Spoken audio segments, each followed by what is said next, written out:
This is Purple Kunzite. Do you see that? No. Now you see that. That's Purple Kunzite. And I opened this morning listening to a video, an old video by Gigi Young. I'm going to link it down below.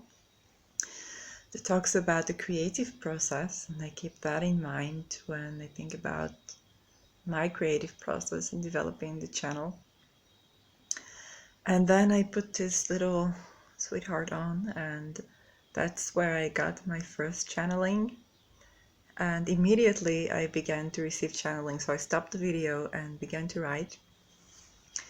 And the message I got was that the creative process is a religious process.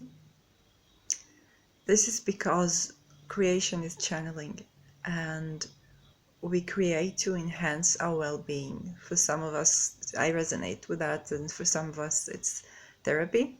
Some of the greatest artists and musicians basically created their own therapy. And you see that even in pop stars. So the creative process is almost a medical one. And we want to enhance well-being, and if it's channeling, then we need to be conscious of what we channel and what perspective are we channeling from. Now, what we channel in the creative process, and that's another message I got, is that it's actually taking a look at the world and at nature, and the mechanism of nature in a way that we can work with it. So taking a look at the world and at nature, we need to adopt the perspective of unconditional love, because that's the highest frequency and the basically how you get the most the highest scientific truth. This relates to the question of observation, and the message was that the question of observation is a religious one as well as scientific. That's the idea that we create the divine within us. And the creative process is connecting on a daily basis with that divine that is within us and ask to deliver the beauty that of nature through that perspective, through the highest scientific truth perspective, unconditional love perspective. So the idea that we create the divine, it has implications. It means that we cannot say we act in the name of God, because we are acting in the name of ourselves. We're fractals of that God, and the divine is within. It is so because we chose to incarnate and we chose to manifest in this physical form.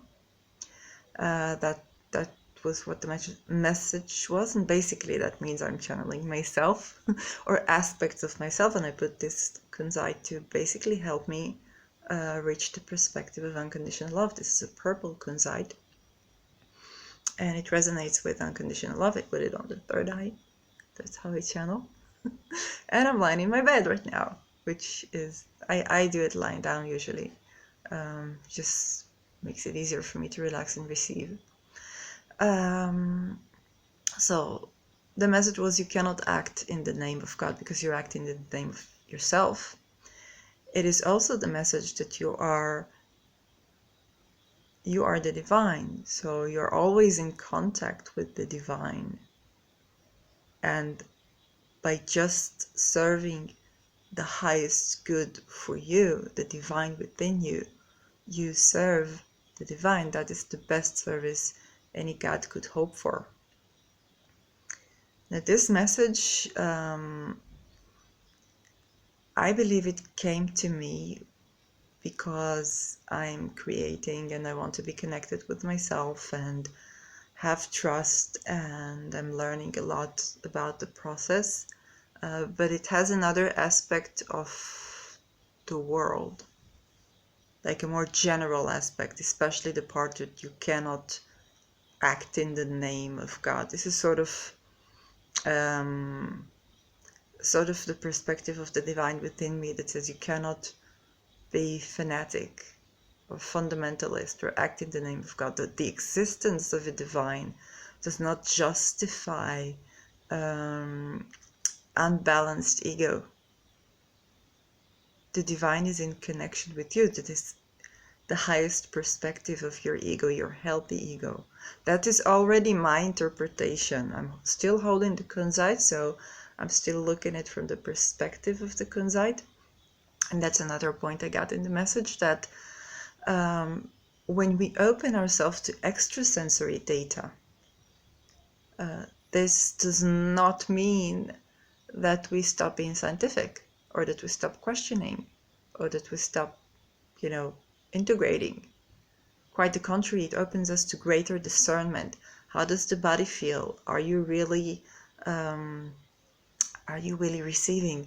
Because one trick that Shani, who is also a channeler and a therapist, taught me, is a very good friend of mine, that if I close my eyes and my eyes are moving and sort of like closing and opening, that means I'm not channeling the divine perspective. There are many entities out there. So this is one tip that I got from a friend. And you're not supposed to feel like you're being vacuumed or energetic psychic attack or something that drains you when you're channeling at all. So that's something a scientist would not pay attention to so much. Though I think it is important for a scientist, when you take a look at data and you interpret it, there's energy to it. So maybe paying a closer attention to your discernment of channeling when you interpret the data could yield more accurate scientific results. I don't know. That's a hypothesis. Let me know if you relate to any of this stuff, and if you're wondering about my ear set, that's Kitty ear set that I bought. They're pretty, simple, and I love them. Part of my little space kit, but I use them outside casually. So thank you for listening. If you relate to any of that, please share it down below. If you want to share this video, only do that with people who would appreciate that. Like, make sure you surround yourself with liberating people. On my Instagram account that I'm going to link down below, I also have daily tips for manifestations, creative process, dealing with the voices within that are destructive, and basically the biases we have in our connection with the divine, if you like to see it that way. And I also have a Facebook group called Manifestation Tips that actually work. And you can ask me questions there about my channeling, about how I live my life, how I manifested healing, how I manifested channeling, manifested Kunzite. It's not an easy stone to buy. It takes some, it comes to you. And you can ask me about crystals too, because I work with those for quite a while. Have an amazing morning.